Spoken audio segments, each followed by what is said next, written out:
Close Encounters of the Third Kind, 1977, wasn't just another alien movie. It was Steven Spielberg's $20 million obsession that nearly destroyed his marriage and drove actors to nervous breakdowns. It was when I see Close Encounters, it's the one film I see that dates me. The military threatened to shut down production over classified information leaks. Melinda Dillon was hospitalized from exhaustion 3 times, and the ending they released wasn't the ending Spielberg wanted. These are 16 facts about the film that cost everything to create. Steven Spielberg conceived the film while watching Jaws. Edit Steven Spielberg developed Close Encounters while finishing Jaws in 1975. During tedious editing sessions, he'd daydream about UFO encounters. Spielberg had been fascinated with UFOs since childhood. He'd witnessed unexplained lights over Arizona as a teenager. The memory haunted him for years. While editing Shark Attacks, he imagined benevolent aliens rather than monsters. Jaws showed humanity's fear of the unknown. Close Encounters would show wonder and curiosity instead. Spielberg pitched the concept to Columbia Pictures before Jaws even premiered. The studio was skeptical about financing an expensive UFO film from an unproven director. Jaws became a massive hit that summer. Columbia immediately greenlit Close Encounters with substantial budget. Spielberg's daydreaming during Jaws editing created his next masterpiece. The 2 films were creatively connected despite opposite tones. Richard Dreyfuss was Spielberg's 4th choice. After 3 actors rejected the role, Roy Neary was offered to Steve McQueen, who rejected it, calling UFO movies career suicide. Jack Nicholson passed to focus on other projects. Al Pacino turned it down without explanation. Dustin Hoffman showed interest but demanded script changes Spielberg refused. Richard Dreyfuss had just starred in Jaws for Spielberg. Their working relationship was difficult but productive. Spielberg offered the role reluctantly after other rejections. Dreyfuss accepted immediately, despite their previous tensions. He needed work after several commercial failures. Dreyfuss later admitted he was desperate and grateful for the opportunity. His casting was more default than preference. However, Dreyfuss's neurotic energy perfectly suited Roy's obsessive character. The accidental casting created the ideal performance despite not being Spielberg's original vision. The production was under FBI surveillance for alleged national security violations. The FBI monitored Close Encounters production, believing Spielberg had accessed classified UFO information. Government officials were alarmed by the script's technical accuracy about alleged UFO encounters. Several scenes depicted details matching classified military reports never publicly released. The FBI suspected someone leaked classified documents to Spielberg. Agents interviewed cast and crew seeking the source. Production offices were possibly wiretapped, though this was never confirmed. Spielberg insisted all information came from public UFO research and imagination. He'd studied Project Blue Book's declassified reports extensively. The FBI found no evidence of actual leaks, but maintained surveillance throughout filming. The investigation was declassified decades later through Freedom of Information requests. Spielberg learned about the surveillance years afterward. He found it flattering and disturbing that his fiction was taken so seriously by intelligence agencies. Melinda Dillon was hospitalized 3 times during production for severe exhaustion. Melinda Dillon played Jillian Guyler, the mother whose son is abducted. Her performance required intense emotional commitment. Spielberg demanded authentic grief and terror rather than acted emotions. Dillon worked herself into genuine psychological distress for scenes. The method approach destroyed her health. She was hospitalized 3 separate times for exhaustion and dehydration. Dillon lost 15 pounds during production. Her family begged her to quit. Dillon refused, believing the role was her career breakthrough. Spielberg felt guilty about her suffering, but continued pushing her. The child abduction scenes traumatized Dillon genuinely. She required therapy after production wrapped. Her Oscar nomination validated the sacrifice. However, Dillon later said the physical and mental cost was too high. She never worked with Spielberg again despite his requests. The Devil's Tower location required permission from indigenous tribes who consider it sacred. Devil's Tower in Wyoming is sacred to multiple indigenous tribes, including Lakota, Cheyenne, and Kiowa peoples. Spielberg wanted to film there despite its religious significance. The tribes initially refused permission. They considered commercial filming disrespectful to sacred ground. Spielberg spent months negotiating with tribal leaders. He agreed to strict protocols limiting filming impact and respecting ceremonial practices. Production paid substantial fees and hired tribal consultants. Some tribal members still protested the filming. They believed Hollywood exploitation violated sacred space. Spielberg later expressed ambivalence about using the location. He understood the tribe's concerns, but believed the tower's visual impact was essential. The compromise satisfied legal requirements, but not everyone's moral objections. The sacred site's use remains controversial among indigenous communities who view the film as cultural appropriation despite financial compensation provided. Francois Truffaut was cast. Despite speaking minimal English, French director Francois Truffaut played scientist Claude Lacombe, despite speaking almost no English. Spielberg wanted an actual European filmmaker for authenticity and gravitas. Truffaut accepted partly because he needed money and admired Spielberg's work. However, Truffaut couldn't understand most dialogue or direction. Spielberg communicated through translator Bob Balaban, who played Lacombe's interpreter both on-screen and off. Truffaut memorized his English lines phonetically without comprehending their meaning. His performance came from Spielberg's physical demonstrations rather than script understanding. The language barrier created genuine communication difficulties that somehow enhanced Lacombe's character. Truffaut's authentic confusion translated as scientific contemplation. His performance worked despite the enormous handicap. Truffaut later admitted he had no idea what was happening throughout most of production. The accidental authenticity of his confusion made the performance remarkable. Spielberg's marriage to Amy Irving nearly ended during production. Steven Spielberg was dating actress Amy Irving during filming. The production's demands destroyed their relationship. Spielberg worked 18 to 20-hour days for months. He obsessed over every detail maniacally. Irving felt completely abandoned and ignored. She'd visit the set, and Spielberg would barely acknowledge her presence. Irving confronted him multiple times about his neglect. Spielberg admitted the film consumed him entirely.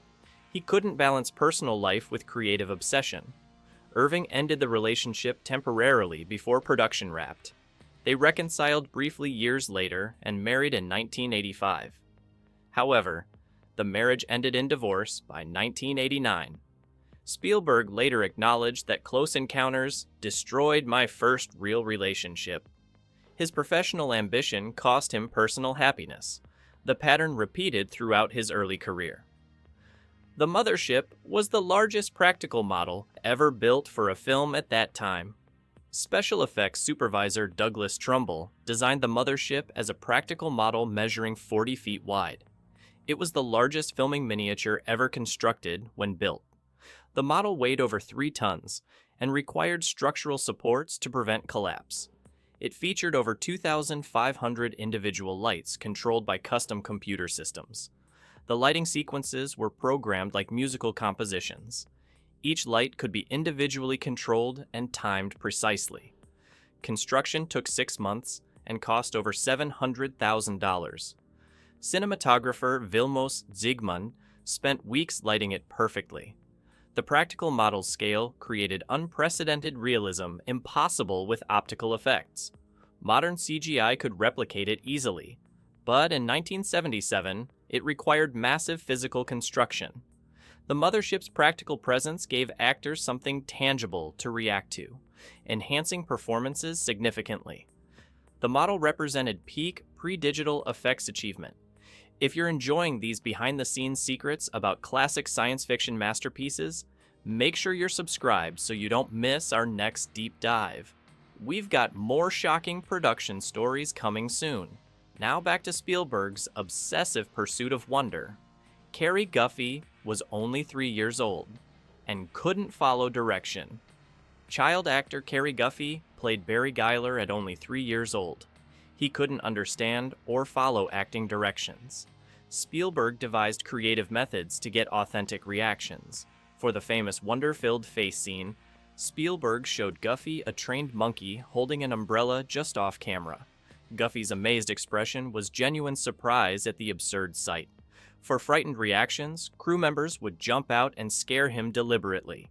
Guffey's parents objected to some tactics, but Spielberg insisted authentic emotions were essential.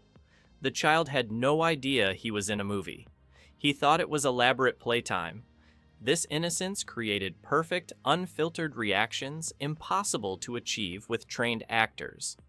Guffey's authentic responses made his performance iconic, despite having zero acting skills or comprehension. John Williams composed the 5-note alien communication theme in one afternoon. The iconic 5-note musical phrase came from composer John Williams experimenting with simple mathematical sequences. Spielberg wanted alien communication that felt universal and simple rather than complex. Williams tried hundreds of combinations. The 5-note sequence emerged almost accidentally during one afternoon session. Williams played it for Spielberg, who immediately recognized its perfection. The mathematical simplicity made it memorable and reproducible. Spielberg incorporated it throughout the script as the film's central communication device. The notes are D, E, C, C 1 octave lower, G. Williams composed this accidentally perfect sequence in approximately 3 hours. It became one of cinema's most recognizable musical phrases. The simplicity was key to its effectiveness. Williams later called it the luckiest afternoon of my career. The 5 notes defined the entire film more than any dialogue possibly could. The abduction scene effects required Terry Garr to actually be suspended and spun. Terry Garr played Roy Neary, Roy's increasingly frustrated wife. The scenes showing paranormal activity in the house required practical effects. For one sequence, Garr was suspended on wires and actually spun around the room. The effect was achieved mechanically without optical trickery. Garr was terrified of heights, and the spinning made her violently nauseous. She vomited multiple times between takes. The physical spinning lasted hours over multiple days. Garr developed severe motion sickness that persisted after filming. Spielberg apologized but insisted the practical effect created necessary realism. Garr later called it the most miserable experience of her career. The film's budget overran by $7 million. Threatening Columbia's financial stability, Close Encounters was budgeted at $13 million initially. Spielberg's perfectionism and technical demands pushed costs higher constantly. The budget eventually exceeded $20 million, a massive overrun. Columbia Pictures was financially unstable at the time. The studio had suffered several expensive failures. Close Encounters' ballooning costs terrified executives. They considered shutting down production multiple times. Columbia's president told Spielberg the studio would potentially declare bankruptcy if the film failed. Spielberg felt enormous pressure but refused to compromise his vision. He believed cutting corners would destroy the film. Spielberg insisted on filming the climax in chronological order to build real tension. The Devil's Tower climax was filmed in chronological order rather than typical out-of-sequence production. Spielberg wanted actors to experience real emotional buildup. Filming chronologically is expensive and inefficient. Columbia objected to the additional costs. Spielberg insisted it was essential for authentic performances. He wanted genuine exhaustion and anticipation in actors' faces. The chronological approach meant holding expensive locations and equipment for extended periods. It added approximately $2 million to the budget. However, the emotional authenticity achieved justified the expense. Actors experienced genuine wonder and fear building naturally. Richard Dreyfuss later said chronological filming made the difference between performance and experience. The government consultant was actually a UFO debunker, hired to discredit the film. Columbia hired Dr. J. Allen Hynek as scientific consultant. Hynek founded the Center for UFO Studies and coined close encounters terminology. However, Hynek had previously worked for the Air Force's Project Blue Book, debunking UFO sightings. Some conspiracy theorists believed his involvement was deliberate government infiltration to control the film's message. Hynek denied this completely. He claimed his consulting was genuine scientific contribution. Spielberg trusted Hynek and incorporated his suggestions extensively. The film's realistic depiction of UFO encounters came partly from Hynek's research. Whether Hynek was genuine consultant or government plant remains debated. Alternate ending. Spielberg's original ending showed Roy Neary boarding the mothership, but the film continued showing his experiences aboard for 15 minutes. The deleted sequence depicted Roy touring the alien vessel and meeting other abductees. He experienced time dilation and saw alien technology. The aliens eventually returned him to Earth decades later in his subjective experience, but only hours in Earth time. Roy reunited with his family, but no longer fit into human society. This darker, more complex ending explored the cost of achieving one's dreams. Test audiences found it depressing and anticlimactic. Close Encounters of the Third Kind could have been a simple alien invasion movie with clear answers and easy resolutions. Instead, Steven Spielberg created an obsessive masterpiece that destroyed his relationship, hospitalized his actors, and nearly bankrupted Columbia Pictures.